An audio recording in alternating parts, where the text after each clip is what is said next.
결국 이재명 대통령의 공갈 협박이 먹혀들었습니다.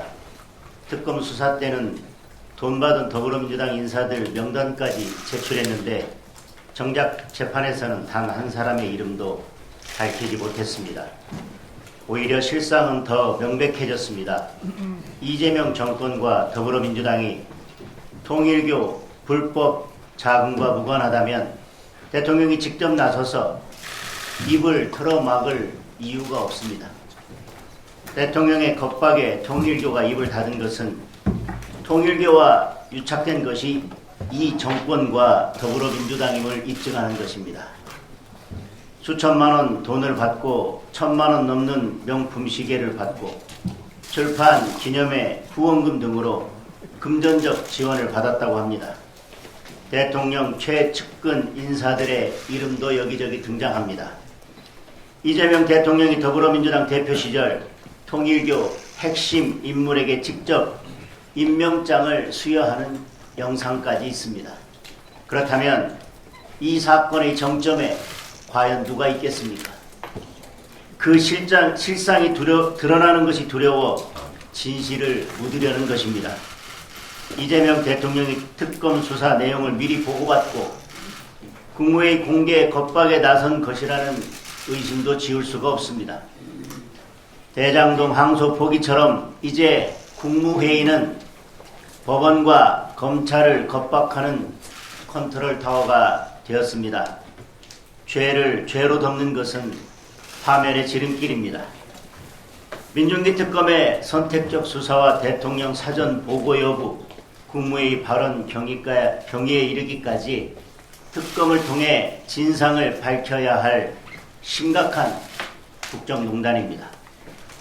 더불어민주당은 종합특검을 운운하고 있는데 이 사건부터 특검을 해야 할 것입니다. 대통령도 여야 없이 철저하게 수사하라고 지시했습니다. 야당에 대해서는 이미 특검에서 충분한 수사가 이루어졌습니다. 남은 것은 여당에 대한 수사입니다. 더불어민주당은 피하지 말고 특검을 수용하기 바랍니다. 산업구조개혁은 타이밍입니다. 시기를 놓치면 산업 전반이 흔들리고 대한민국 경제의 미래까지 어두워집니다. 지금 우리 경제는 심각한 구조적 위기에 직면해 있습니다.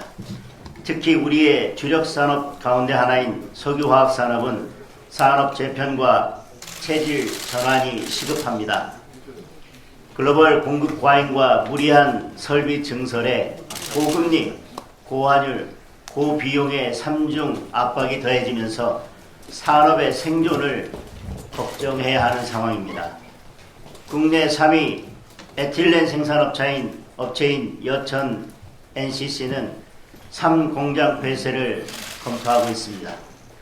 제대로 구조조정을 하지 않으면 3년 안에 국내 석유화학 기업의 절반이 도산할 수 있다는 보스턴 컨설팅 그룹의 경고도 나왔습니다. 타이밍을 놓치면 제조업을 지탱하는 기반 산업이 무너지고 수십만 개의 일자리가 사라질 것입니다. 우리 경제의 기초 체력도 현저하게 약화될 것입니다. 정부가 산업 재편의 방관자가 되어서는 안 됩니다.